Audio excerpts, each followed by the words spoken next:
What's up, everybody? Noah is back here for your Thunder Force review. I did not get to this as early as I wanted to, but I am still here to give you my thoughts on it. Because I said I would, here it is. Thunder Force is the new Ben Falcone directed and written film starring his wife Melissa McCarthy and Octavia Spencer. Also co-starring Jason Bateman as the Crab. It's a world where supervillains are commonplace.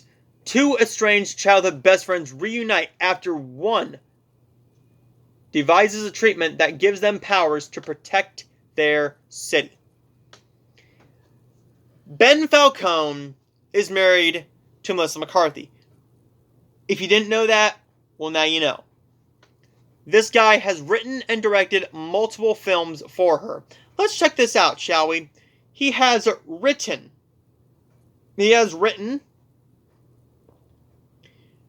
Tammy. That's a bad film. The Boss, I have not seen The Boss. Life of the Party, I have not seen Life of the Party. And Thunder Force. He also directed Tammy, The Boss, Life of the Party, Superintelligence, and Thunder Force. So, all things that his wife does.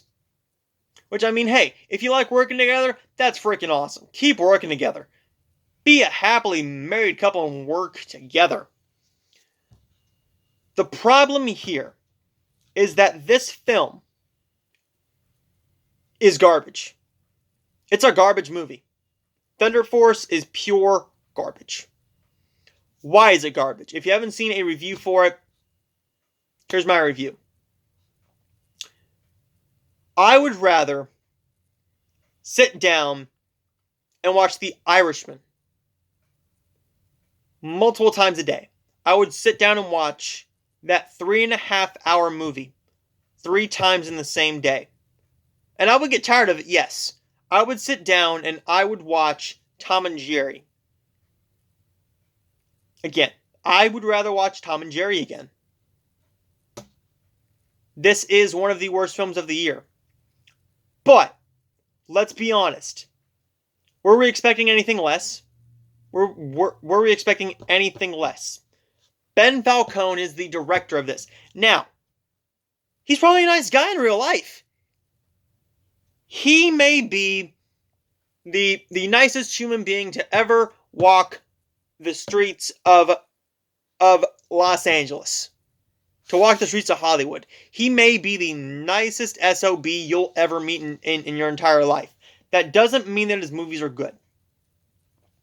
This movie is awful because the screenplay is awful. It is poorly written. It isn't a bad idea. This is a very good idea. But the execution is off.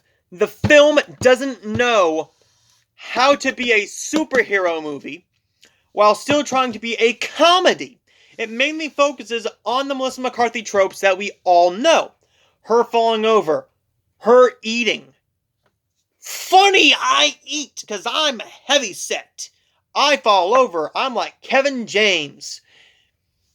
The problem here is that this comedy has been done to death. And to me, Kevin James does it really well. Kevin James did it multiple times in The King of Queens, from what I've heard. I haven't seen the whole series. I've only seen a couple episodes. But in stuff like Paul Blart Mall Cop, Zookeeper, Here Comes the Boom, Paul Blart Mall Cop 2, Hubie Halloween, that's his style of joke. It's the fat jokes.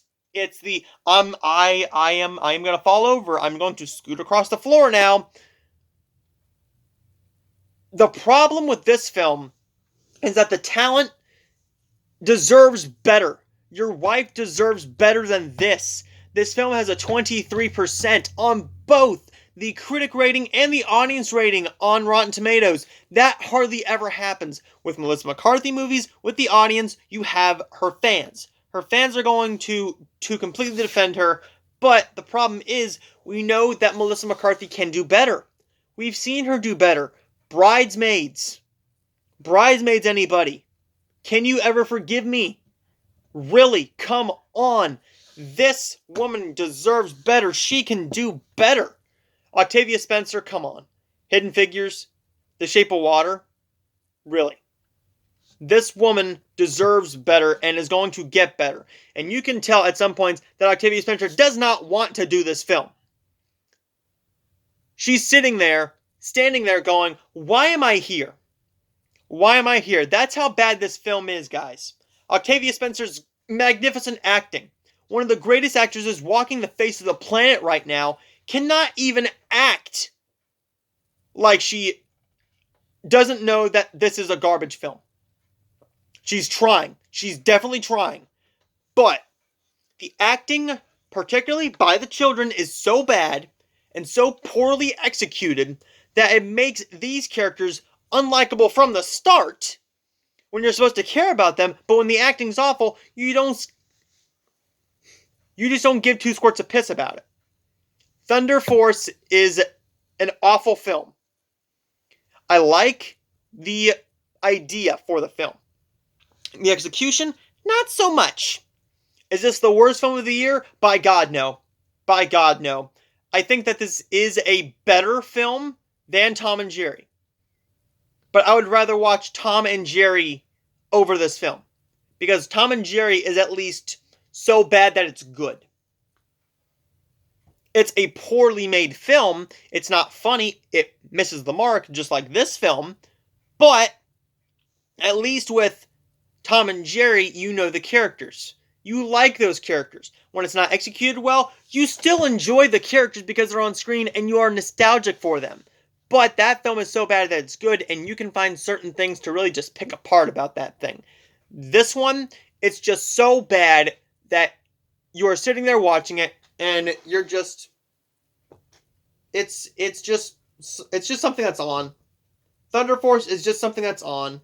People are probably going to turn this movie off and come back every once in a while, turn it on as they're making supper in the kitchen. And if they don't have a TV in their kitchen, then they are just going to leave it on playing in the background, like when she throws the bus. They're probably going to come in and rewind 10 seconds just to see whatever happened. But Thunder Force is an awful film. I'm going to give Thunder Force a D. I really didn't enjoy this film.